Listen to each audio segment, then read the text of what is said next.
What starts as a routine oversight hearing quickly erupts into a fiery confrontation between Senator Chris Van Hollen and FBI Director Kash Patel over truthfulness, accountability, and the growing politicization of the FBI. Thank you, Senator Murkowski. Senator Van Hollen and I are going to just have a couple of wrap-up questions, and then we'll conclude the hearing, and I'll turn to Senator Van Hollen. Thank you, Mr. Chairman. So, Director Patel, I've been listening carefully to your responses to some of my colleagues, and I want to start with a question that Senator Coons asked you that relates to this article where the headline is Kash Patel's latest firings ousted agents with expertise in Iran. The article says that these individuals were fired for their role in the classified documents investigations of Donald Trump. First of all, is that true? The article, just like all the other articles you cited, is false, and there's ongoing litigation, so I can't address it. Okay.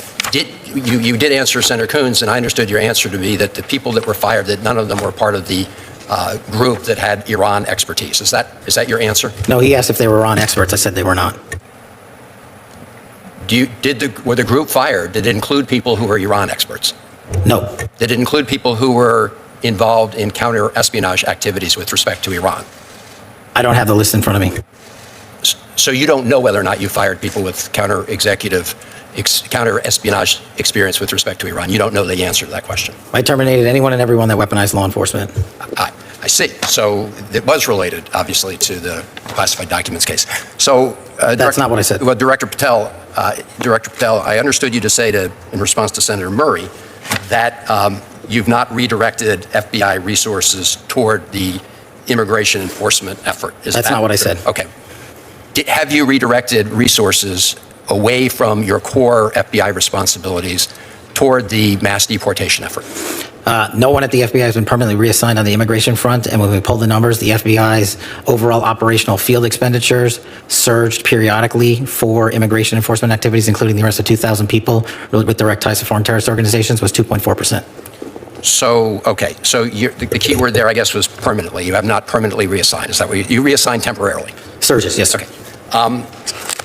Have you had a chance to listen to or read about Brian Driscoll's statements about what you said to him and the reasons for him firing? No, I have not, sir. So let me just say this, Mr. Director. In your response to me earlier, where you had a little bit of a blow up, you made a couple provably false statements. So did you. No, Mr. Director, I was reading about and asking you to respond to allegations that are made. In fact, I was giving you an opportunity to do that, and you took that opportunity.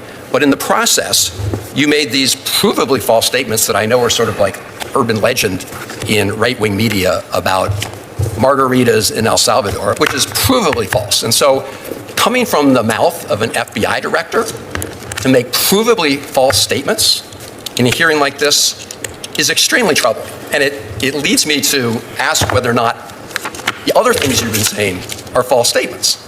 And so because that's a provably false statement. You made a couple others that are provably false. And this is from the mouth of the FBI director. The only one that made false statements is you. My final question to you, Mr. Director, is do you know that it is a crime to lie to Congress? Do you know that? That's my last question. I have not lied to Congress. I didn't ask you that. Lied to Congress is you. Do you? I'm not testifying here, sir, and I don't lie. Maybe the next time you run up a $7,000 bar tab, we can talk about it. Well, see, there you go. Lying again. You suggested in the FBC report. I'll post it right now. You suggested it was public. It wasn't public money, as you know. That was for a 50-member staff bar. So it was a $7,000 bar tab. Mr. Patel, I'm glad. Let me just say in closing, Mr. Chairman, two things.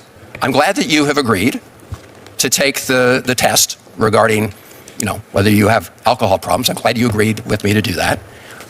You still haven't answered my final question. Do you know, Mr. Director, that it is a crime to lie to Congress? Do you know that? I do not lie to Congress. I didn't ask you that. And you're insinuating that I am. I asked you whether you know. You want to correct your time in this session where you got steamrolled by the facts so you can have a Twitter narrative so you can go raise more money and spend more money on $7,000 bar tabs. Just let the record I'm not show, going to give Mr. it Chairman. to you. The Director of the FBI apparently does not want to answer the question about whether or not it's a crime to lie to Congress, and I find that extremely troubling. I find it troubling that you lie to the American people every day. You are a disgrace, Mr. Director. Not nearly as big as you. The fact that you can't answer that question, I will. That concludes my questioning, Mr. Chairman. But I'm obviously very troubled. A question for the Director of ATF. Director Sakata, I want to talk just a minute about Van Hollen presses Patel on reports that FBI officials with Iran and counter-espionage expertise were removed during internal shakeups tied to Trump-related investigations. Patel avoids directly answering, instead claiming he removed people who had weaponized law enforcement, a phrase that has become central to Trump allies defending the purge of career officials. The hearing becomes even more explosive when Van Hollen accuses Patel of making provably false statements during testimony and warns that misinformation coming from the FBI director is deeply troubling. Patel fires back, accusing the senator of lying instead, and the exchange quickly spirals into interruptions, personal attacks, and chaos. The most striking moment comes when Van Hollen asks Patel a simple question, whether he knows it is a crime to lie to Congress. Rather than directly answering yes, Patel repeatedly insists only that he personally does not lie, giving Democrats even more ammunition to question his credibility. Beneath the heated back and forth is a much bigger fight over the future of the FBI, political influence inside federal law enforcement, and whether Americans can still trust public institutions to operate independently from partisan pressure. If you want more breakdowns of explosive congressional hearings and major political clashes, make sure to like, subscribe, and stay tuned.